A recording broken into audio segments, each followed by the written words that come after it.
Bon, j'avais pris quelques cours de dessin suite à ma formation de vitrailliste et c'était des cours académiques et je ne m'amusais pas, je me suis très vite ennuyée. Donc j'ai eu l'occasion de découvrir une artiste qui est en Bretagne, qui est à Tréveneuc exactement, et qui est quelqu'un qui fait des choses mais c'est pour laisser surgir des émotions. Donc en fait, elle amène des couches successives de matière, du papier, tout un tas de choses qu'elle colle sur ses toiles. Elle apporte dessus des couches de peinture et à un moment donné, on voit ce que ça donne. Ça frôle les techniques, on est pratiquement dans l'art-thérapie et le but c'est de laisser émerger les choses. Donc on laisse émerger des émotions aussi, des sensations. Et puis à un moment, j'ai eu un déclic et c'est ça que j'ai voulu faire, c'est-à-dire travailler la matière et voir ce que la toile avait à me raconter comme histoire. Ma technique, alors j'amène des strates successives de matière. Ces strates sont nécessaires pour débuter l'histoire. Je vais faire des collages, au départ aléatoires, tout amener un mouvement. Je vais apporter des couches successives de peinture et je vais tourner ma toile dans tous les sens. Ma toile, je la travaille de toute façon en général dans tous les sens.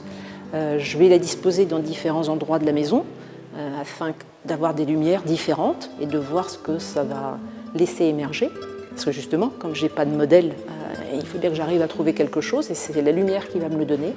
Et à un moment donné, je vais capter quelque chose. Alors ça peut être simplement une forme, un morceau de papier, une couleur, et je vais commencer à travailler là-dessus. Donc après, je vais arriver encore une fois avec des couches successives, tel un puzzle, et les choses vont se mettre en place. Ce sont des strates successives qui vont m'apporter l'histoire.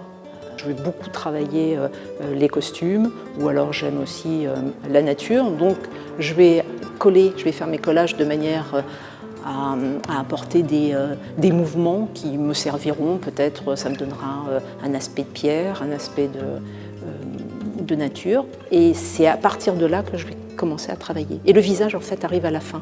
Parce que le visage, je ne veux pas que les choses soient imposées. Je veux qu'elles émergent d'elles-mêmes de la toile.